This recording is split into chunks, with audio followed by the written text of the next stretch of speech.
White coat ಹಾಕ್ಕೊಂಡು stethoscope ಹಾಕ್ಕೊಂಡು injection ತಗೊಂಡು ಅವ್ರ ಅಜ್ಜಿಗೆ ಚುಚ್ಚಬೇಕು.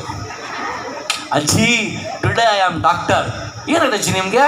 ಅಜ್ಜಿ ಮಲ್ಕೊಳ್ಳಿ, ಐ ವಿಲ್ ಚುಚ್ಚು. ಹುಡುಗರಿಗೆ ಏನು ಆಸೆ? ನಾನು ಇಂಜಿನಿಯರ್ ಆಗಬೇಕು, ನಾನು ಹೋಗಿ ಡಿಸೈನ್ ಮಾಡ್ಬೇಕು ಕಾರು. ಒಂದು ಆಸೆ ಮಾಡೋದ್ರಲ್ಲಿ ಏನು ತಪ್ಪಿಲ್ಲ.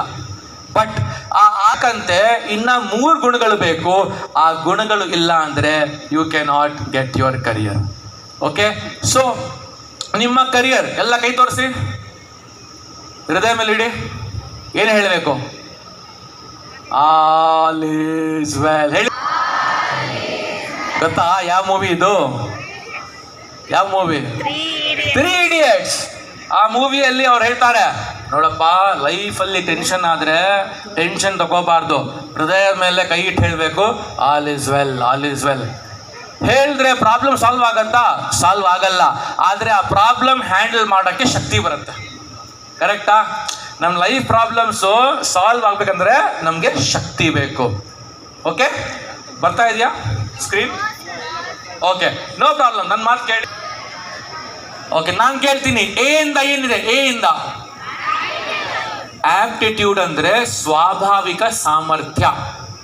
ನೋಡಿ, ನಾವು ಸಾಮಾನ್ಯವಾಗಿ ಒಂದು ಕೋರ್ಸ್ ತಗೋಬೇಕಂದ್ರೆ ಮಾರ್ಕ್ಸ್ ನೋಡ್ತೀವಿ. ಮ್ಯಾಥ್ಸಲ್ಲಿ ಎಷ್ಟು ಬಂತು, ಇಂಗ್ಲೀಷಲ್ಲಿ ಎಷ್ಟು ಬಂತು, ಕನ್ನಡದಲ್ಲಿ ಎಷ್ಟು ಬಂತು.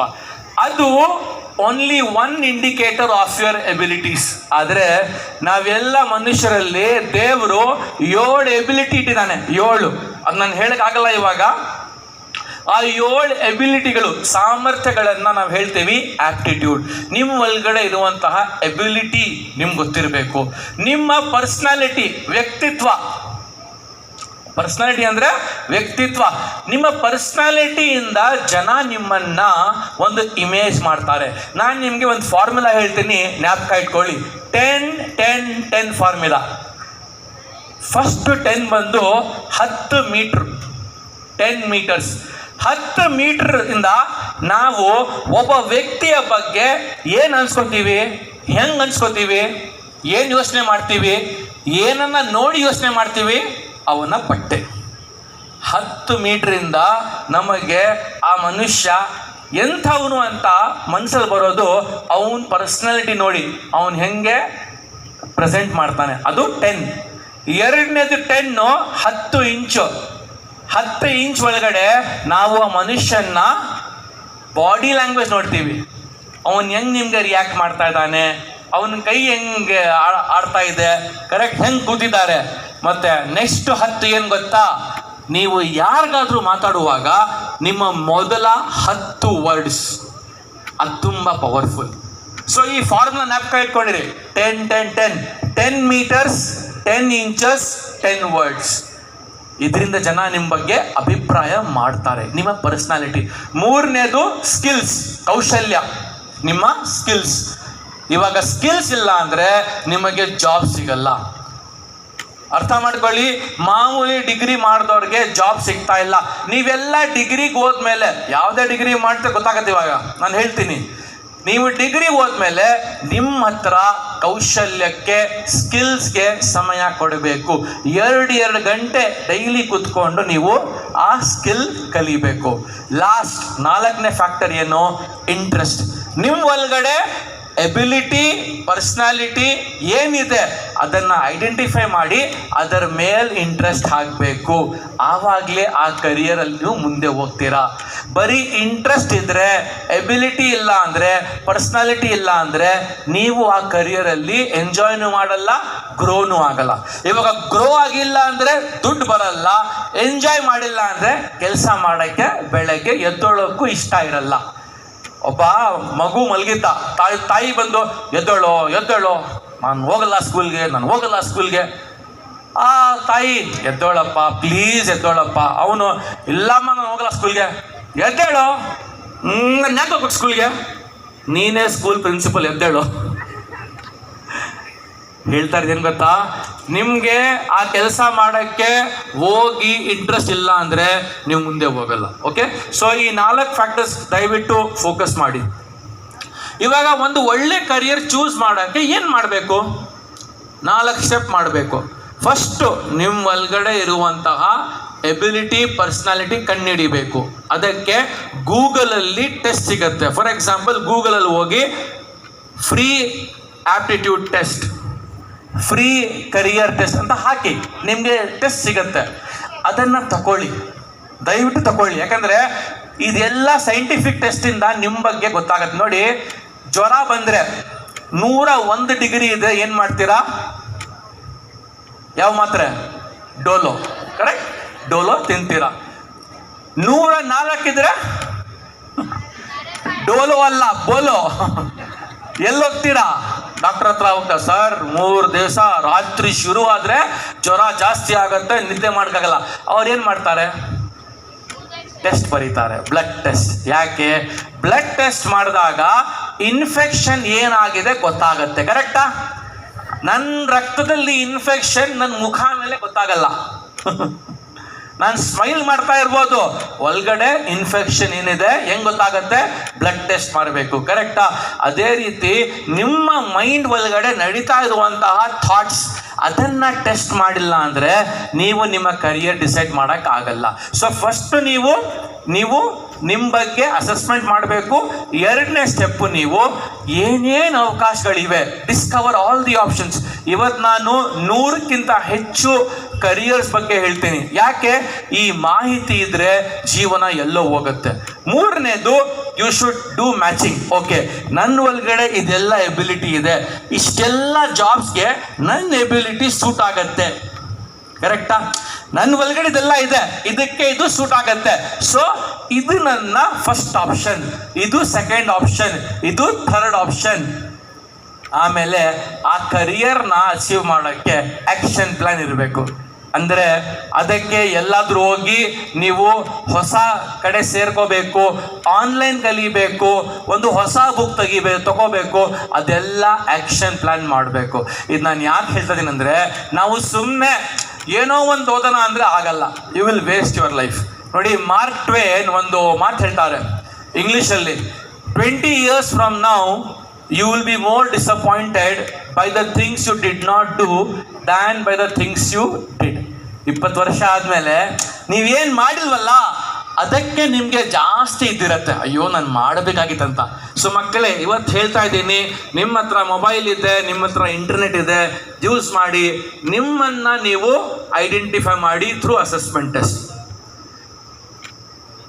Start with why. Simon Sinek ಅಂತ ಇವಾಗ ವಿಶ್ವದ ಒಂದು ಗ್ರೇಟ್ ಥಿಂಕರ್. ಅವರು ದೊಡ್ಡ ದೊಡ್ಡ ಕಂಪ್ನಿಗೆ ಅಡ್ವೈಸ್ ಕೊಡ್ತಾರೆ. ಅವ್ರು ಹೇಳ್ತಾರೆ, ಜೀವನದಲ್ಲಿ ಏನು ಮಾಡಬೇಕಂದ್ರು ಅದು ಯಾಕೆ ಮಾಡಬೇಕು, ವೈ ಅಂತ ಇರಬೇಕು. ಅದರ ಆಚೆ ಹೌ ಅಂತ ಇರಬೇಕು, ಅದರ ಆಚೆ ವಾಟ್ ಅಂತ ಇರಬೇಕು. ನಾನು ಯಾಕೆ ಇಲ್ಲಿ ಕೂತಿರೋದು, ನಾನು ಯಾಕೆ ಇಲ್ಲಿ ಬಂದಿರೋದು, ನಾನು ಯಾಕೆ ಇದನ್ನು ಓದ್ತಾ ಇರೋದು, ವೈ ಈಸ್ ವೆರಿ ಇಂಪಾರ್ಟೆಂಟ್. ಆ ವೈಯಿಂದ ನಿಮಗೆ ಮೋಟಿವೇಶನ್ ಸಿಗುತ್ತೆ. ಯೂಟ್ಯೂಬಲ್ಲಿ ಇವ್ರ ವಿಡಿಯೋ ಇದೆ, ಆ ವಿಡಿಯೋ ಹೆಸರು ಬಂದು ಗೋಲ್ಡನ್ ಸರ್ಕಲ್. ದಯವಿಟ್ಟು ಆ ವಿಡಿಯೋನ ನೋಡಿ. ನಾನು ಆ ವಿಡಿಯೋನ ತಿಂಗಳಿಗೆ ಒಂದು ಸತಿ ನೋಡ್ತೀನಿ. ಯಾಕಂದರೆ ನನಗೆ ನನ್ನ ವೈ ಬೇಕು. ನಾನು ಇಷ್ಟು ವರ್ಷ ಕೆಲಸ ಮಾಡಿದ್ರು ಇವತ್ತು ಕೂಡ ನನಗೆ ವೈ ಅಂತ ಒಂದು ಪ್ರಶ್ನೆ ಇದ್ದೇ ಇರುತ್ತೆ. Why am I doing, why should I go to programs ಅಲ್ವಾ? ವೈ. ಸೊ ಆ ವೈ ಕಂಡಿಡಿದವರು ದೇ ಚೇಂಜ್ ದ ಸೊಸೈಟಿ. ನೋಡಿ, ಇವರಿಬ್ರು ಟಾಪರ್ಸು. ಲೆಫ್ಟ್ ಸೈಡ್ ಹುಡುಗಿ ಇದ್ದಾಳೆ, ಅವಳು CBSE all India first rank 2019ರಲ್ಲಿ. ರೈಟ್ ಸೈಡು IAS ಎಕ್ಸಾಮಲ್ಲಿ ಥರ್ಡ್ ರ್ಯಾಂಕ್. ಆದರೆ ರೈಟ್ ಸೈಡ್ ಇದ್ದಾರಲ್ಲ ಟಾಪರ್, ಅವ್ರ 10th ಮಾರ್ಕ್ಸ್ ನೋಡಿ. 10th ಎಷ್ಟು ಪರ್ಸೆಂಟೇಜು? 60.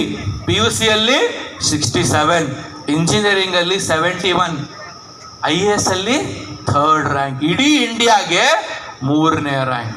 IAS ಎಕ್ಸಾಮ್ಗೆ 3 ಲಕ್ಷ ಮಕ್ಕಳು ಅಪ್ಲೈ ಕೂತ್ಕೋತಾರೆ. 10 ಲಕ್ಷ ಅಪ್ಲೈ ಮಾಡ್ತಾರೆ, 7 ಲಕ್ಷ ಬರೆಯೋದೇ ಇಲ್ಲ, ಅಷ್ಟು ಭಯ. 3 ಲಕ್ಷ ಬರೀತಾರೆ. 3 ಲಕ್ಷದಲ್ಲಿ 30,000 ಪ್ರಿಲಿಮ್ಸ್ ಪಾಸ್ ಆಗ್ತಾರೆ. 30,000ದಲ್ಲಿ 3,000 ಇಂಟರ್ವ್ಯೂಗೆ ಹೋಗ್ತಾರೆ. 3,000ದಲ್ಲಿ ಇವನ್ ರ್ಯಾಂಕ್ ಎಷ್ಟು? 3 ಇಡೀ ಇಂಡಿಯಾಗೆ. ಅವರು ರಿಟೈರ್ ಆದಾಗ ಪ್ರೈಮ್ ಮಿನಿಸ್ಟರ್ ಆಫೀಸಲ್ಲಿ ಕ್ಯಾಬಿನೆಟ್ ಸೆಕ್ರೆಟರಿ ಲೆವೆಲ್ಗೆ ಹೋಗ್ತಾರೆ ಅವರು. ಆದರೆ 10th ಮಾರ್ಕ್ಸ್ ಎಷ್ಟು? 60%. ಮಕ್ಕಳೇ, ನಿಮ್ಮ ಮಾರ್ಕ್ಸ್ 10th ಅಲ್ಲಿ ಎಷ್ಟು ಬರುತ್ತೋ ಬಂದ್ಬಿಡ್ತಲ್ಲ, ನೆಕ್ಸ್ಟ್ ಹೊಸ ಗುರಿ ಇಡಿ. PUCಯಲ್ಲಿ ಒಳ್ಳೆ ಮಾರ್ಕ್ಸ್ ತಗೋಬೇಕು. ಎಷ್ಟೇ ಬರಲಿ PUCಯಲ್ಲಿ, ನೆಕ್ಸ್ಟ್ ಡಿಗ್ರಿಯಲ್ಲಿ ಒಳ್ಳೆ ಮಾರ್ಕ್ಸು, ನೆಕ್ಸ್ಟ್ ಈ ಎಕ್ಸಾಮಲ್ಲಿ ಒಳ್ಳೆ ಮಾರ್ಕ್ಸು. ಆ ಹಿಂದಿ ಮೂವಿ ಇದೆ ಬಾಜಿಗರ್, ಹಾರ್ ಕರ್ ಜೀತನೆ ವಾಲೆ ಕ್ಯಾ ಬೋಲ್ತೆ ಹೈ? ಬಾಜಿಗರ್ ಬೋಲ್ತೆ ಅಂತ ಹೇಳ್ತಾರೆ. ಸೋಲಿ ಗೆದ್ದವರು, ನೀವು ಸೋತ್ರು ಗೆದ್ದಬಹುದು, ಇದು ಮೈಂಡಲ್ಲಿ ಇಟ್ಕೊಳ್ಳಿ. No problem. ನೋಡಿ, ಅವರು all India 3rd rank. 10th ಅಲ್ಲಿ 60% ಬಂತು, ನಾನು ಇಷ್ಟು ಓದ್ಕೋತೀನಿ, ಇಷ್ಟು ಕೆಲಸ ಮಾಡ್ಕೋತೀನಿ, ಆಗಲ್ಲ. ಗುರಿ ಏನಿತ್ತು? IAS ಆಗಬೇಕು. ಓಕೆನಾ? ಸೊ 2024ರಲ್ಲಿ ಏನಾಗ್ತಾ ಇದೆ ನೋಡೋಣ. ಇವಾಗ ನಮ್ಮ ಎಜುಕೇಷನ್ ಸಿಸ್ಟಮಲ್ಲಿ ಒಂದು ರೆವಲ್ಯೂಷನ್ ಆಗಿದೆ. ಏನು? ನೀವು ಕ್ಲಾಸಲ್ಲಿ ಕೂತ್ಕೊಂಡು ಓದ್ತಾ ಇದ್ದೀರಾ, ಅದು ಆಫ್ಲೈನ್. ನೀವು ಲ್ಯಾಪ್ಟಾಪಿಂದ ನೀವು ವಿಶ್ವದ ಟಾಪ್ ಯೂನಿವರ್ಸಿಟಿಯಿಂದ ಓದ್ಬೋದು. ನಾನು ಹೇಳ್ತೀನಿ, ನೀವು ಅಮೇರಿಕಾದ ಟಾಪ್ ಯೂನಿವರ್ಸಿಟಿಯಿಂದಾನು ಕೋರ್ಸ್ ಮಾಡ್ಬೋದು. ಯಾರು ನಿಮಗೆ ಸ್ಟಾಪ್ ಅಂತ ಹಾಕಲ್ಲ. ಅದಕ್ಕೆ ಸ್ಟಾಪ್ ಯಾರು? ನೀವೇ. ನಿಮ್ಮ ಕೈಯಲ್ಲಿದೆ. ನೀವು ಲ್ಯಾಪ್ಟಾಪಲ್ಲಿ ಕುತ್ಕೊಂಡು ನೀವು ಒಂದು ಡಿಗ್ರಿ ತಗೋಬೋದು. ಅದೇ ಲ್ಯಾಪ್ಟಾಪಲ್ಲಿ ಬಿಗ್ ಬಾಸ್ ನೋಡ್ಬೋದು, ಅದೇ ಲ್ಯಾಪ್ಟಾಪಲ್ಲಿ ವೆಬ್ ಸೀರೀಸ್ ನೋಡ್ಬೋದು. ಇವಾಗ ನಿಮ್ಮ ಕೈಯಲ್ಲಿದೆ. ಈಗ ಎಲ್ಲ ಮಕ್ಕಳಿಗೆ, ಎಲ್ಲ ಪೇರೆಂಟ್ಸ್ಗೆ ನಾನು ಒಂದು ಅಡ್ವೈಸ್ ಕೊಡ್ತೀನಿ, ಅದನ್ನು ಸೀರಿಯಸ್ ಆಗಿ ತಗೊಳ್ಳಿ. ಯಾರ್ಯಾರ ಮನೆಯಲ್ಲಿ ಲ್ಯಾಪ್ಟಾಪ್ ಇಲ್ಲ ಕೈ ಎತ್ತಿ. ಓಕೆ, ಕೈ ಹಂಗೆ ಇರಲಿ. ಯಾರ್ಯಾರ ಮನೆಯಲ್ಲಿ ವಾಷಿಂಗ್ ಮಷಿನ್ ಇಲ್ಲ? ಯಾರ್ಯಾರ ಮನೆಯಲ್ಲಿ ಮಿಕ್ಸಿ ಇಲ್ಲ? ಯಾರ್ಯಾರ ಮನೆಯಲ್ಲಿ ಗ್ಯಾಸ್ ಇಲ್ಲ? ನೋಡಿ, ಒಂದು ಕೈನೂ ಇಲ್ಲ. ಗ್ಯಾಸ್ ಇದೆ, ಮಿಕ್ಸಿ ಇದೆ, ವಾಷಿಂಗ್ ಮಷಿನ್ ಇದೆ, ಮೊಬೈಲ್ ಇದೆ, ಲ್ಯಾಪ್ಟಾಪ್ ಯಾಕಿಲ್ಲ? ಲ್ಯಾಪ್ಟಾಪ್ 100 ವರ್ಷ ಹಿಂಗಡೆ ಟೈರ್ ಇರಲಿಲ್ಲ, ಕಾರ್ ಇರಲಿಲ್ಲ. ಬಂದಿತ್ತು, tyre was there, car was there. 150 ವರ್ಷ ಹಿಂದ್ಗಡೆ ಯಾವಾಗ ಈ ವೆಹಿಕಲ್ ಇರಲಿಲ್ಲ, ಯಾವ ಪ್ರಾಣಿ ಇತ್ತು ಅದನ್ನ ಯೂಸ್ ಮಾಡಿ ಜನ ಹೋಗ್ತಾ ಇದ್ರು ದೂರ ದೂರ? ಕುದುರೆ, ಹಾರ್ಸ್. ಯಾರ ಮನೆಯಲ್ಲಿ ಹಾರ್ಸ್ ಇತ್ತು ಅವರು ಶ್ರೀಮಂತರು, ಅವರು ದೂರ ಹೋಗ್ತಾ ಇದ್ರು. ಅದೇ ರೀತಿ ಈ ಲ್ಯಾಪ್ಟಾಪ್ ಈಗಿನ ಕಾಲಕ್ಕೆ ಕುದುರೆ. ಈ ಕುದುರೆನ ಬೆಡ್ರೂಮಲ್ಲಿ ಇಡಬಾರ್ದು.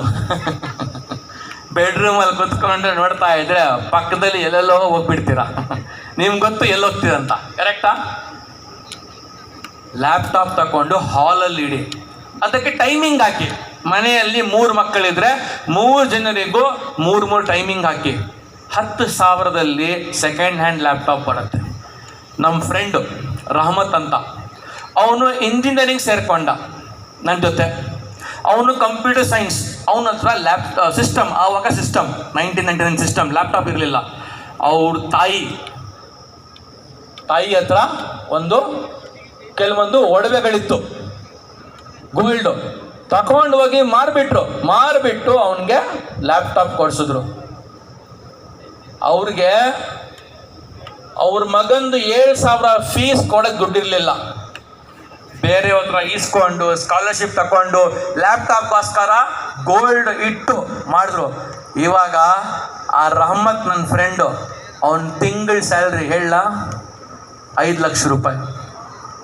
ತಿಂಗಳಿಗೆ 5 ಲಕ್ಷ ರೂಪಾಯಿ ಸ್ಯಾಲ್ರಿ ಮಾಡ್ತಾ ಇದ್ದಾನೆ. ನಾನು ಕಡಿಮೆ ಹೇಳ್ತಾ ಇರೋದು. ತಂದೆ ತಾಯಿಗೆ ಒಳ್ಳೆ ಮನೆ ಮಾಡಿ ಇಟ್ಟಿದ್ದಾನೆ. ನನಗೆ ಒಂದೇ ವಿನಂತಿ ಪೇರೆಂಟ್ಸ್ಗೆ, ಇವಾಗ ನೀವು ಮಕ್ಕಳಿಗೆ ಒಡವೆ ಕೊಡಿಸ್ತೀರಾ, ದೊಡ್ಡ ಮೊಬೈಲ್ ಅದೆಲ್ಲ ಇಲ್ಲ, ಈ ಲ್ಯಾಪ್ಟಾಪ್ ಬೇಕು. ಯಾಕೆಂದರೆ ಲ್ಯಾಪ್ಟಾಪಿಂದ ಲರ್ನಿಂಗ್ ಆಗುತ್ತೆ, ಡಿಸ್ಟರ್ಬೆನ್ಸ್ ಆಗಲ್ಲ. ಮೊಬೈಲಲ್ಲಿ ಏನಾಗುತ್ತೆ, ಓದ್ತಾ ಇರ್ತೀರಾ ವಾಟ್ಸಪ್ ಬರುತ್ತೆ, ಓದ್ತಾ ಇರ್ತೀರಾ ರೀಲ್ ಬರುತ್ತೆ, ಫೋಕಸ್ ಬರಲ್ಲ. ಸೊ ಒಂದು ರಿಕ್ವೆಸ್ಟ್ ಪೇರೆಂಟ್ಸ್ಗೆ, ಇವಾಗ ಬೇಕಾದರೆ ಹೋಗಿ ನಿಮ್ಮ ಕಿವಿಯಲ್ಲಿ ಕೈಯಲ್ಲಿ ಇದ್ದರೆ ಅದನ್ನು ಮಾರಿ ಒಂದು ಲ್ಯಾಪ್ಟಾಪ್ ತಗೊಳ್ಳಿ, ನಿಮ್ಮ ಮಕ್ಕಳ ಜೀವನ ಚೆನ್ನಾಗಾಗುತ್ತೆ. ಆದರೆ ಆ ಲ್ಯಾಪ್ಟಾಪ್ ಯಾತಕ್ಕೋಸ್ಕರ? ಕಲಿಯೋಕ್ಕೆ, ಫಿಲ್ಮ್ ನೋಡೋಕ್ಕಲ್ಲ. ಅದಕ್ಕೆ ವಾಷಿಂಗ್ ಮಿಷಿನ್ ಎಲ್ಲಿರ್ತಾರೆ? ಬೆಡ್ರೂಮಲ್ಲಿ ಇರ್ತಾರಾ? ಸಾಮಾನ್ಯವಾಗಿ ಆಚೆ ಇಟ್ಟಿರ್ತಾರೆ, ಮನೆ ಒಳಗಡೆ ಇಟ್ಟಿರ್ತಾರೆ, ಕರೆಕ್ಟಾ? ಅದೇ ರೀತಿ ಯೂಸ್ ಮಾಡಿ.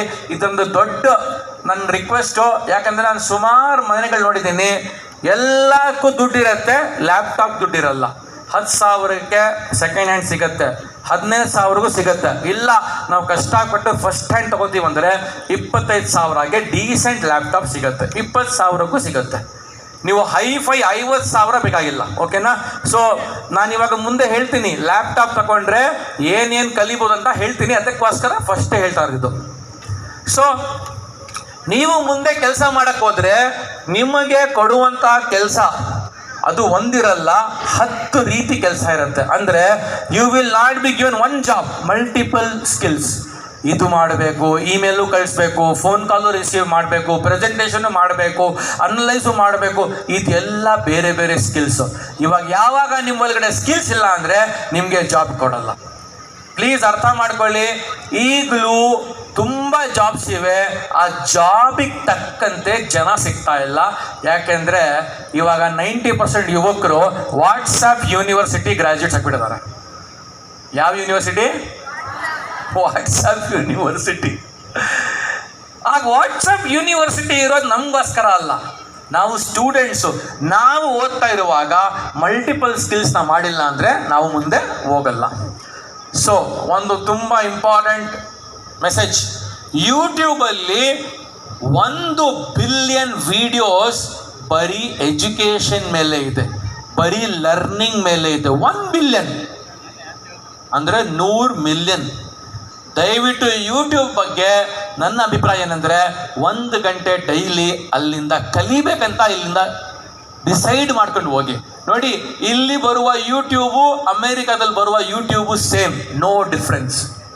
ನೀವು ಇಲ್ಲಿ ಹೋಗಿ ಮಸಾಲ ನೋಡ್ಬೋದು, ಬೇರೆ ಬೇರೆ ನ್ಯೂಸ್ ನೋಡ್ಬೋದು, ನಿಮ್ಮ ಜೀವನವನ್ನು ಕೂಡ ಚೇಂಜ್ ಮಾಡ್ಬೋದು. ನಿಮ್ಮ ಕೈಯಲ್ಲಿದೆ, ನೀವು ಹೆಂಗೆ ಯೂಟ್ಯೂಬ್ನ ಯೂಸ್ ಮಾಡ್ತೀರಾ. ನೀವೆಲ್ಲ ಕೇಳಿರ್ಬೋದು ಒಂದು ಹೊಸ ವರ್ಡ್, ಆರ್ಟಿಫಿಷಿಯಲ್ ಇಂಟೆಲಿಜೆನ್ಸ್. ಕೇಳ್ತೀರಲ್ಲ? ಇವಾಗ ಪ್ರತಿಯೊಂದು ಕೆಲಸದಲ್ಲೂ ಆರ್ಟಿಫಿಷಿಯಲ್ ಇಂಟೆಲಿಜೆನ್ಸ್ ಬಂದ್ಬಿಟ್ಟಿದೆ. ನಿಮಗೆಲ್ಲ ಚಾಟ್ GPT ಗೊತ್ತಲ್ಲ? ಕೇಳಿದ್ದೀರಾ? ಯಾರ್ಯಾರು ಚಾಟ್ GPT ಕೇಳಿದ್ದೀರಾ? ಕೈ ಎತ್ತಿ. ಚಾಟ್ GPT, ಓ ಮೈ ಗಾಡ್. ಜಿಮಿನಿ, ಇದು ಇವಾಗ ಆಗ್ತಾ ಇರುವಂತಹ ರೆವಲ್ಯೂಷನ್.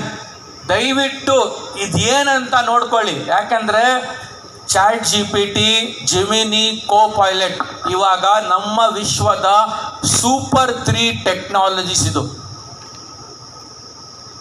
ನಿಮಗೆ ಇಷ್ಟು ಗೊತ್ತಿರಬೇಕು ಈ ವಯಸ್ಸಲ್ಲಿ, ಯಾಕೆಂದರೆ this is the future. So ದಯವಿಟ್ಟು ಅದನ್ನು ಅರ್ಥ ಮಾಡ್ಕೊಳ್ಳಿ.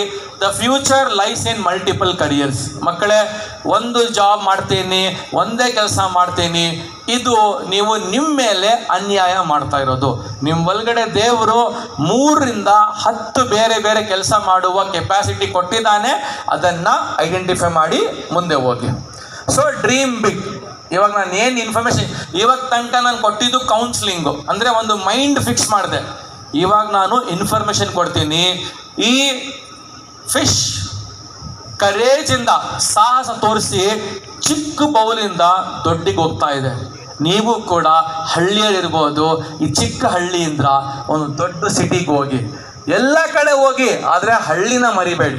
ನಾನು ಯಾವತ್ತೂ ಒಂದೇ ಮಾತು ಹೇಳೋದು, ನೀವು ವಿಶ್ವದಲ್ಲಿ ಎಲ್ಲಿ ಬೇಕಾದರೂ ಹೋಗಿ, ಆದರೆ ಅಲ್ಲಿ ಹೋಗಿ ಕಂಪ್ಲೇಂಟ್ ಮಾಡಬೇಡಿ. ನಮ್ಮ ಕಂಟ್ರಿಯಲ್ಲಿ ಹಂಗಿರಲಿಲ್ಲ, ಹಿಂಗಿರಲಿಲ್ಲ. ಇಲ್ಲಿ ಹುಟ್ಟಿ ಬೆಳೆದು ಎಲ್ಲ ಮಾಡಿ ಇದಕ್ಕೆ ರೆಸ್ಪೆಕ್ಟ್ ಕೊಡಬೇಕು. ಹೋಗಿ, the whole world is one place, go visit. But ಅದಕ್ಕೆ ಕರೇಜ್ ಬೇಕು, ಸಾಹಸ ಬೇಕು. ಕರೇಜ್ ಏನು? ಬೆಳಗ್ಗೆ 4 ಗಂಟೆಗೂ ನಿಮ್ಮ ಫ್ರೆಂಡ್ಸ್ ಮಲ್ಕೋತಾ ಇದ್ದಾರೆ, ನೀವು ಸೆಲ್ಫ್ ಡಿಸಿಪ್ಲಿನ್ ಮಾಡಿಕೊಂಡು 4 ಗಂಟೆಗೆ ಎದ್ದು ಬೆಳಗ್ಗೆ 8 ಗಂಟೆ ತನಕ ಓದಿ. ಎಲ್ಲರೂ ಜಂಕ್ ಫುಡ್ ತಿಂತಾರೆ, ಜಂಕ್ ಫುಡ್ ತಿನ್ನಬೇಡಿ, ಹೆಲ್ತಿ ಆಗಿರಿ. ಎಲ್ಲರೂ ಮೂವೀಸ್ ಬಗ್ಗೆ, ಐಶ್ವರ್ಯ ರಾಯ್ ಬಗ್ಗೆ ಡಿಸ್ಕಸ್ ಮಾಡ್ತಾರೆ. ಓಕೆ, ನೀವು ಅದರಿಂದ ದೂರ ಇರಿ. ಯಾಕೆಂದರೆ 24 ವರ್ಷಕ್ಕಿಂತ ಮುಂಚೆ ಲೈಫಲ್ಲಿ ಯಾರು ಫೋಕಸ್ ಮಾಡ್ತಾರೆ ಅವ್ರು ತುಂಬ ಶ್ರೀಮಂತರಾಗ್ತಾರೆ. ಯಾಕಂದರೆ ಆ ವಯಸ್ಸಲ್ಲೇ ಎಲ್ಲ ಗೇಮ್ ಆಗೋದು. ನಾನು ಬರೀ ಓದೋದಂತ ಹೇಳ್ತಲ್ಲ, ಫೋಕಸ್. 2 ಗಂಟೆ ಓದ್ತಾ ಇದ್ರೆ ಓದ್ಕೊಳ್ಳಿ, 2 ಗಂಟೆ ಕ್ರಿಕೆಟ್ ಆಡ್ತಾ ಇದ್ರೆ ಅಷ್ಟು ಒಳ್ಳೆ ಕ್ರಿಕೆಟ್ ಆಡಿ ನೀವು, ಅದರಲ್ಲೇನು ತೊಂದರೆ ಇಲ್ಲ. ಆದರೆ ಏನು ಕೆಲಸ ಮಾಡ್ತಾ ಇದ್ದೀರಾ ಅದರಲ್ಲಿ ಫೋಕಸ್ ಬರಬೇಕು, ಮಾಡಿ ಅದನ್ನು. ಸೊ 10th ಆದಮೇಲೆ ಮುಂದೆ ಏನು, ಈ ಒಂದು ಟಾಪಿಕ್ನ ಇವಾಗ ಡಿಸ್ಕಸ್ ಮಾಡ್ತೀವಿ. 10th ಆದಮೇಲೆ, ಸೊ ಸಾಮಾನ್ಯವಾಗಿ 10th ಆದಮೇಲೆ 4 ಬೇರೆ ಬೇರೆ ಕ್ಯಾಟಗರೀಸ್ ಇದೆ. ಒಂದು ಅಕಾಡೆಮಿಕ್ ಕೋರ್ಸ್, ಅಂದರೆ ಅಲ್ಲಿ ಓದೋದು, ಜ್ಞಾಪಕ ಇಟ್ಕೊಳ್ಳೋದು, ಎಕ್ಸಾಮಲ್ಲಿ ಹೋಗಿ ಬರೀಬೇಕು, ಮಾರ್ಕ್ಸ್ ಬರುತ್ತೆ. ಆ ಮಾರ್ಕ್ಸ್ ಮೇಲೆ ನಿಮಗೆ ಡಿಗ್ರಿಗೆ ಅಡ್ಮಿಷನ್ ಸಿಗುತ್ತೆ. ಎರಡನೇದು ಟೆಕ್ನಿಕಲ್ ಕೋರ್ಸ್. ಆ ಕೋರ್ಸಲ್ಲಿ ನಿಮಗೆ ಒಂದು ಒಳ್ಳೆ ಟೆಕ್ನಿಕಲ್ ನಾಲೆಜ್ ಕೊಡ್ತಾರೆ. ಮೂರನೇದು ಜಾಬ್ ಓರಿಯೆಂಟೆಡ್ ಕೋರ್ಸ್, ಅಂದರೆ ಆ ಕೋರ್ಸ್ ಮಾಡಿದ್ಮೇಲೆ ನಿಮಗೆ ಜಾಬ್ಗೆ ಅಲೌ ಮಾಡ್ತಾರೆ, ಕೆಲಸ ಮಾಡ್ಬೋದು, ಯು ಕ್ಯಾನ್ ಸ್ಟಾರ್ಟ್ ಅರ್ನಿಂಗ್.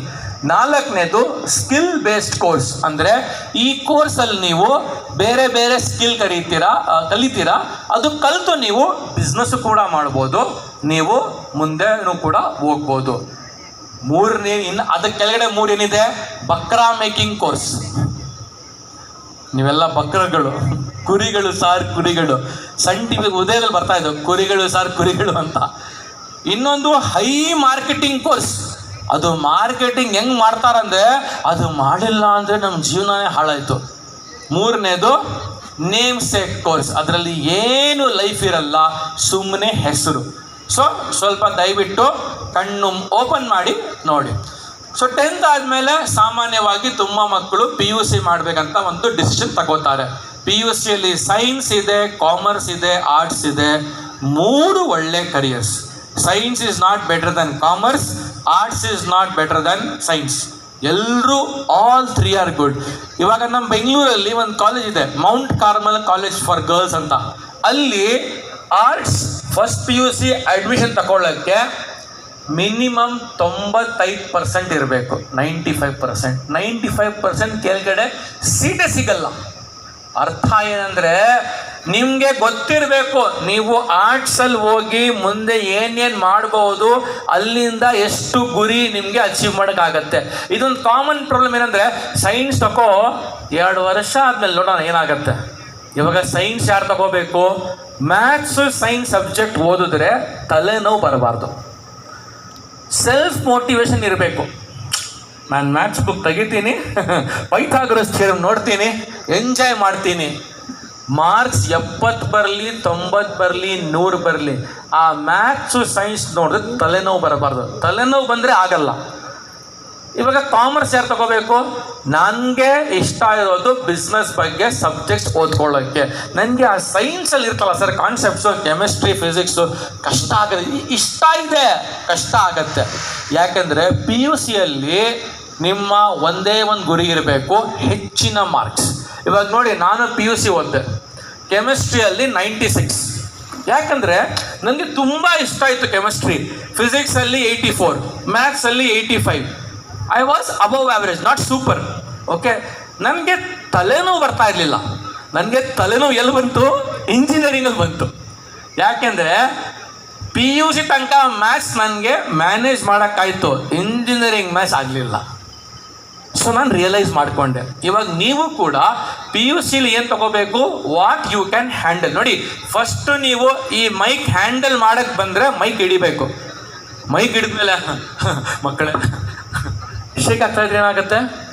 ನೀವು lose your confidence and you will go out.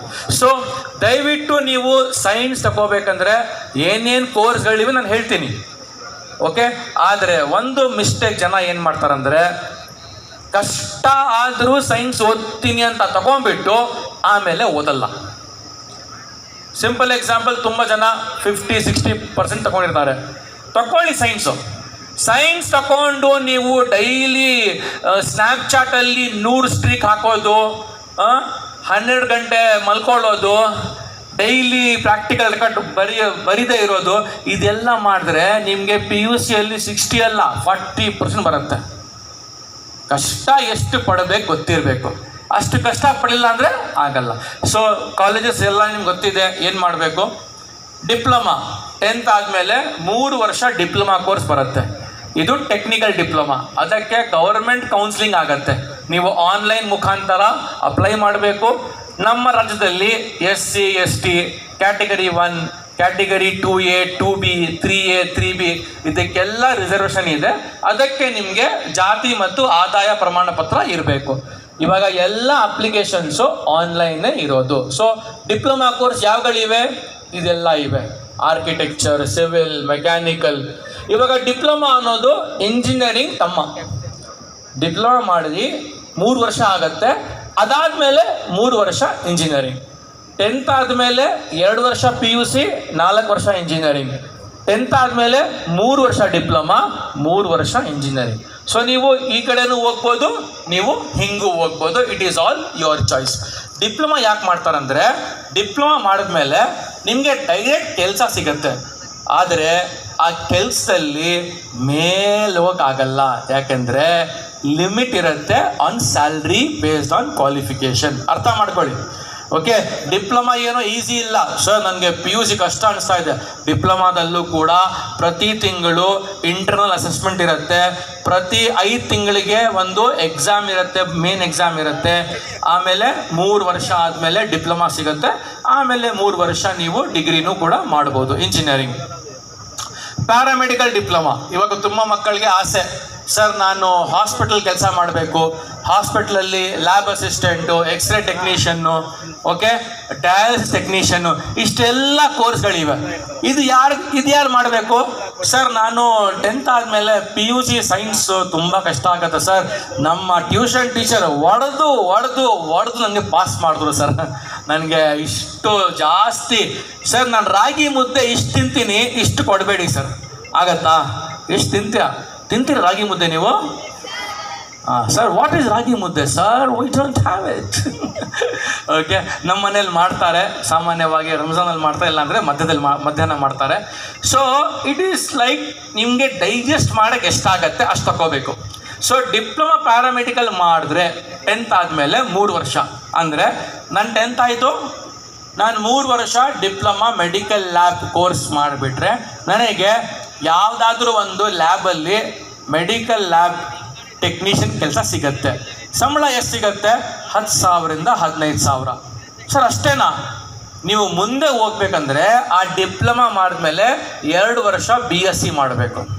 ನೀವು ಇನ್ನೂ ಮುಂದೆ ಹೋಗ್ಬೇಕಂದ್ರೆ 2 ವರ್ಷ MSc ಮಾಡಬೇಕು. ಅಂದರೆ ಬರೀ PUC ಮಾಡಿದವರು ಡಿಗ್ರಿ ಮಾಸ್ಟರ್ ಡಿಗ್ರಿ ಮಾಡೋರಲ್ಲ, ಪ್ಯಾರಾಮೆಡಿಕಲ್ ಮಾಡಿದವರು ಕೂಡ ಮುಂದೆ ಹೋಗಿ ಏನು ಮಾಡ್ಬೋದು? ಡಿಗ್ರಿ ಮತ್ತು ಮಾಸ್ಟರ್ ಡಿಗ್ರಿ ಮಾಡ್ಬೋದು. ಓಕೆನಾ? ಸೊ ಇದೆಲ್ಲ ಪ್ಯಾರಾಮೆಡಿಕಲ್ ಕೋರ್ಸಸ್ಸು. ಗೌರ್ಮೆಂಟ್ ಕಡೆಯಿಂದ ಈ ಕೋರ್ಸು ಬರೀ 10,000 ಫೀಸು. ನೀವು ಡೈರೆಕ್ಟ್ ಕಾಲೇಜ್ಗೆ ಹೋದರೆ ಅವ್ರು ತಗೋತಾರೆ 40,000, 50,000 ಡಿಪೆಂಡಿಂಗ್ ಆನ್ ನಿಮ್ಮ ತಂದೆಯ ATM ಕಾರ್ಡು. ನಿಮ್ಮ ತಂದೆ ATM ಎಷ್ಟು ದುಡ್ಡಿದ್ರೆ ಕೇಳ್ತಾರೆ, ಏನು ಮಾಡ್ತಾರೆ ನಿಮ್ಮ ತಂದೆ ಕೆಲಸ? ಓ ಮೈ ಫಾದರ್ ಇಸ್. ಹೌದಾ, ತುಂಬ ಒಳ್ಳೆ ಕೆಲಸ, 50,000 ಫೀಸ್ ಹಾಕ್ತಾರೆ. ಸೊ ಗೌರ್ಮೆಂಟ್ ಸೀಟ್ ತಗೊಳ್ಳೋಕ್ಕೆ ಪ್ರಯತ್ನ ಪಡಿ. ಯಾವತ್ತೂ ಈ ಥರ ಟೆಕ್ನಿಕಲ್ ಕೋರ್ಸಲ್ಲಿ ಗೌರ್ಮೆಂಟ್ ಸೀಟ್ ನಿಮಗೆ ಒಳ್ಳೆ ಕಡಿಮೆ ರೇಟಲ್ಲಿ ಸಿಗುತ್ತೆ, ನಿಮಗೆ ದುಡ್ಡು ಸೇವ್ ಆಗುತ್ತೆ. ಅದೇ ರೀತಿ 4ನೇ ಮೇನ್ ಕ್ಯಾಟಗರಿ ಬಂದು ITI ಕೋರ್ಸ್. ಇವಾಗ ಇಂಡಿಯಾದಲ್ಲಿ 1950s ITI ಶುರುವಾಯಿತು. ಯಾಕೆ? To provide quality labour for industries. ಇವಾಗ ITIದಲ್ಲಿ ಒಂದು 50ಕ್ಕಿಂತ ಹೆಚ್ಚು ಕೋರ್ಸ್ಗಳಿವೆ. ಆದರೆ ನನ್ನ ಪ್ರಕಾರ ಇದು ಟಾಪ್ ಕೋರ್ಸಸ್. ಅಂದರೆ ಸಿವಿಲ್ ಡ್ರಾಫ್ಟ್ಸ್ಮನ್ ಇದೆ, ಟೂಲ್ ಆ್ಯಂಡ್ ಡೈ ಮೇಕಿಂಗ್ ಇದೆ, mechanic diesel, mechanic motor vehicle. ಒಂದು ಕಾಲ ರೈಲ್ವೆ ಡಿಪಾರ್ಟ್ಮೆಂಟಲ್ಲಿ ಜಾಬ್ ಬೇಕಂದರೆ ITI ಕಂಪಲ್ಸರಿ ಆಗಿತ್ತು. ಅಂದರೆ ITI ಮಾಡ್ತಾರೋ ಪಕ್ಕಾ ರೈಲ್ವೆ ಜಾಬ್.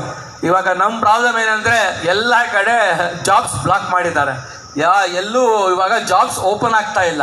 ಸೊ ಹಾಗಾಗಿ ITI ಮಾಡಿದವ್ರು ಏನು ಮಾಡ್ತಾರಂದರೆ, ಅವರು ITI ಆದಮೇಲೆ 2 ವರ್ಷ ಡಿಪ್ಲೊಮಾ ಮಾಡ್ತಾರೆ, ಆಮೇಲೆ 3 ವರ್ಷ ಇಂಜಿನಿಯರಿಂಗ್ ಮಾಡ್ತಾರೆ ಬೇಕಂದರೆ.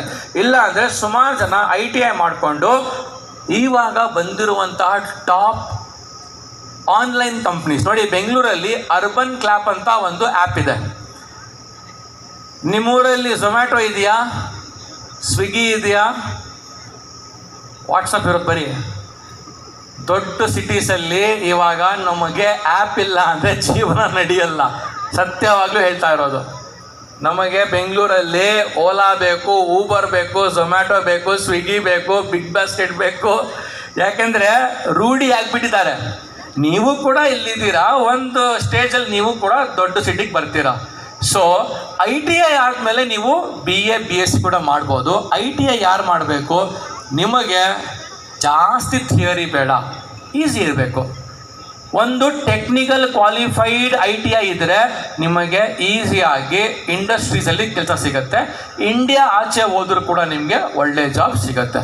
ಸೊ ಮಕ್ಕಳೇ, 10th ಆದಮೇಲೆ ಇದು ಬ್ರಾಡ್ ಡಿಸ್ಕ್ರಿಪ್ಷನ್. ಇದೆಲ್ಲ ಬಿಟ್ಟು ತುಂಬ ಕೋರ್ಸ್ಗಳಿವೆ. ಅದು ಕೋರ್ಸ್ಗಳು ನಾನು ಇಲ್ಲಿ ತೋರ್ಸೋಕ್ಕಾಗಲ್ಲ. ನಮ್ಮದು ಒಂದು ಚಾರ್ಟ್ ಇದೆ, ನಾನು ಎಂಡಲ್ಲಿ ತೋರಿಸ್ತೀನಿ. ಆ ಚಾರ್ಟ್ ನೀವು ಗೂಗಲಿಂದ ಕೂಡ ಡೌನ್ಲೋಡ್ ಮಾಡ್ಬೋದು. ಓಕೆನಾ? ಸೊ ಮುಂದೆ ಹೋಗ್ತೀವಿ. ಇವಾಗ ಬರ್ತೀವಿ what next after PUC. PUC ಯಾಕೆ ನಾನು ಹೇಳ್ತಾ ಇರೋದು? According to statistics 70% students 10th pass ಮಾಡಿದವರು PUCಗೆ ಹೋಗ್ತಾರೆ. ಸೊ ನಿಮಗೆಲ್ಲ ಗೊತ್ತು, PUCಯಲ್ಲಿ ಸೈನ್ಸ್ ತಗೋತೀರಾ, ಕಾಮರ್ಸ್ ತಗೋತೀರಾ, ಆರ್ಟ್ಸ್ ತಗೋತೀರಾ. ಆದರೆ PUC ಅದ್ರಲ್ಲಿ ಏನಿದೆ ನೋಡೋಣ. ಅದಕ್ಕಿಂತ ಮುಂಚೆ ಇದು ಒಂದು ಮಾತು ಫ್ರಮ್ ರಾಬರ್ಟ್ ಫ್ರಾಸ್ಟ್. ಅವ್ರು ಹೇಳ್ತಾರೆ, ಕಾಡ್ ಒಳಗಡೆ 2 ದಾರಿ ಇತ್ತು. ಒಂದು ದಾರಿಯಲ್ಲಿ ಎಲ್ಲ ಹೋಗ್ತಾ ಇದ್ರು, ಒಂದು ದಾರಿಯಲ್ಲಿ ಯಾರೂ ಹೋಗ್ತಾ ಇರಲಿಲ್ಲ. ನಾನು ಆ ದಾರಿ ತಗೊಂಡೆ, ಅದರಿಂದ I had A better life. ಅಂದರೆ ಎಲ್ಲರೂ ಇಂಜಿನಿಯರಿಂಗು, ಎಲ್ಲರೂ ಡಾಕ್ಟರು, ಎಲ್ಲರೂ ಲಾಯರು, ಇಷ್ಟೆಲ್ಲ ಬಿಟ್ಟು ಏನಾದರೂ ಇದೆಯಾ ಸರ್? ನಾನು ಅದಕ್ಕೆ ಬಂದಿರೋದು. ನಿಮಗೆ ಡಾಕ್ಟರ್ ಬಗ್ಗೆ ಹೇಳೋ ಅವಶ್ಯಕತೆ ಇಲ್ಲ, ಗೊತ್ತು ನಿಮಗೆ. ಇಂಜಿನಿಯರಿಂಗ್ ಬಗ್ಗೆ ಹೇಳೋ ಅವಶ್ಯಕತೆ ಇಲ್ಲ, ಗೊತ್ತು ನಿಮಗೆ. ಅದೆಲ್ಲ ಬಿಟ್ಟು ಸರ್ ಆ ದಾರಿ ತೋರಿಸಿ ಸರ್, ಆ ಶಾರ್ಟ್ ಕಟ್ ತೋರಿಸಿ, ಆ ಒಂದು ಲಾಂಗ್ ಕಟ್ ತೋರಿಸಿ, ಅಲ್ಲಿ ಯಾರೂ ಇರಬಾರ್ದು, ನಾನೇ ಇರಬೇಕು. ನಾನು ಇಂಜಿನಿಯರ್ ಆಗಿದ್ದರೆ ಸತ್ಯವಾಗ್ಲೂ ಖಲಂದರ್ ಸಾಬ್ ನನಗೆ ಕರೀತಾನೇ ಇರಲಿಲ್ಲ. ಯಾಕಂದರೆ ಬೆಂಗಳೂರಲ್ಲಿ 10 ಲಕ್ಷ ಇಂಜಿನಿಯರ್ಸ್ ಇದ್ದಾರೆ, ನಾನು ಅದರಲ್ಲಿ ಒಬ್ಬ. ನಾನು ದೇವರ ದಯದಿಂದ ಇಡೀ ದೇಶಕ್ಕೆ ಇರುವಂತಹ ಟಾಪ್ 10 ಕರಿಯರ್ ಕೌನ್ಸಿಲರ್ಸಲ್ಲಿ ನಾನು ಒಂದು. ಇಡೀ ಭಾರತದಲ್ಲಿರುವಂತಹ ಸಾವಿರಾರು ಇದ್ದಾರೆ, ಆದರೆ ಅದರಲ್ಲಿ ಟಾಪ್ 1% ಕೆಲವೊಂದು ಜನ ಇದ್ದಾರೆ, ಅದರಲ್ಲಿ ನಾನು ಬರ್ತೇನೆ. ಅದಕ್ಕೆ ಕರೆದಿರೋದು. ಇಲ್ಲಾಂದ್ರೆ ಯಾಕೆ ಕರೀತಾರಪ್ಪ ಅಲ್ವಾ? ಇಲ್ಲಾಂದರೆ 800 ಮಕ್ಕಳ ಜವಾಬ್ದಾರಿ ಯಾರು ಕೊಡ್ತಾರೆ? ಸುಮ್ಮನೆ ಯಾರು 800 ಜನನ ಮಾತಾಡೋಕ್ಕೆ ಬಿಡಲ್ಲ, ಇಲ್ಲಿ ಗೊತ್ತು.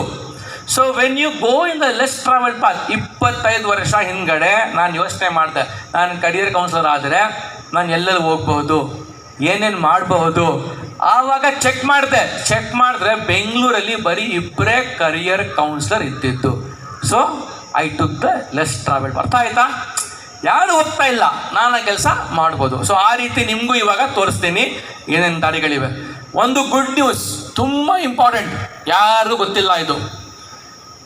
ನಮ್ಮ ದೇಶದಲ್ಲಿ ಇರುವಂತಹ ಯೂನಿವರ್ಸಿಟೀಸ್ ಗ್ರ್ಯಾಂಡ್ ಕಮಿಷನ್ ಅವ್ರೇನು ಮಾಡ್ತಾರೆ, ಇಡೀ ಇಂಡಿಯಾ ಯೂನಿವರ್ಸಿಟಿ ಅಪ್ರೂವ್ ಮಾಡಿದವ್ರೆ. ನಿಮಗೆ ಯೂನಿವರ್ಸಿಟಿ ಶುರು ಮಾಡಬೇಕಂದ್ರೆ ಅಲ್ಲಿ ಹೋಗಿ ತಗೋಬೇಕು ಪರ್ಮಿಷನ್.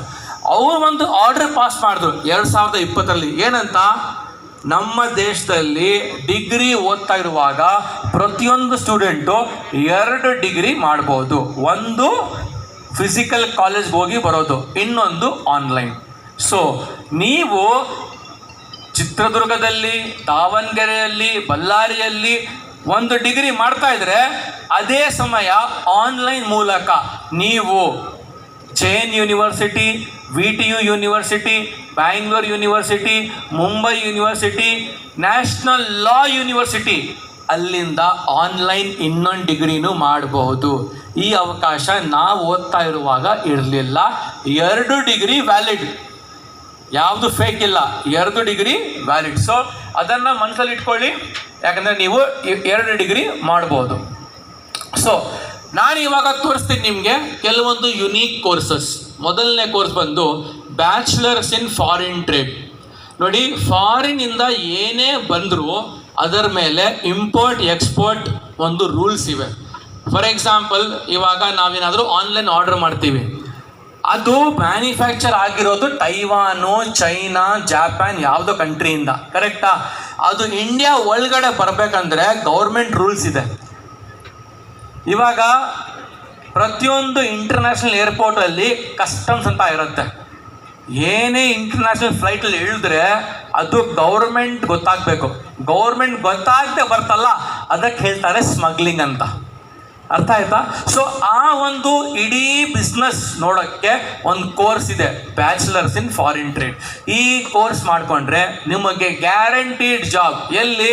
ಇಲ್ಲಲ್ಲ, ಎಲ್ಲಿ ಪೋರ್ಟ್ ಇರುತ್ತೆ, ಶಿಪ್ಸ್ಗಳು ಬರ್ತಾರಲ್ಲ, ದೊಡ್ಡ ದೊಡ್ಡ ಶಿಪ್ ಬರುತ್ತೆ, 100 ಕಂಟೈನರ್ ಅಂದರೆ 100 ಲಾರಿಯಷ್ಟು ಮಾಲ್ ಇಟ್ಕೊಂಡು ದೊಡ್ಡ ಶಿಪ್ ಬರುತ್ತೆ. ಒಂದು ಶಿಪ್ ಬಂದು ನಿಂತ್ಕೊಂಡ್ರೆ ಆ ಶಿಪ್ಪು ಮಾಲ್ ಇಳಿಸಿ ಎಲ್ಲ ಲೆಕ್ಕ ಹಾಕಕ್ಕೆ 1 ತಿಂಗಳಾಗತ್ತೆ. ಆಮೇಲೆ ಅದು ಒಳಗಡೆ ಬರೋದು. ಆ ಒಂದು ಕಡೆ ಕೆಲಸ ಮಾಡಬೇಕಂದ್ರೆ ಈ ಒಂದು ಕೋರ್ಸ್ ನಿಮಗೆ ತುಂಬ ಯೂಸ್ ಆಗುತ್ತೆ. ಎರಡನೇದು ಸ್ಪೋರ್ಟ್ಸ್ ಮ್ಯಾನೇಜ್ಮೆಂಟ್. IPL ನೋಡ್ತಾ ಇದ್ದೀರಾ? ಎಸ್ ಸರ್, ಈ ಸಲ ಕಪ್ ನಮ್ದಲ್ಲ ಸರ್, ಈ ಸಲ ಕಪ್ ನಮ್ದೇನಾ? So I P L television rights ಅಂದರೆ ಸೋನಿ TV ತಗೊಂಡಿದ್ದಾರೆ. Sony TV BCCIಗೆ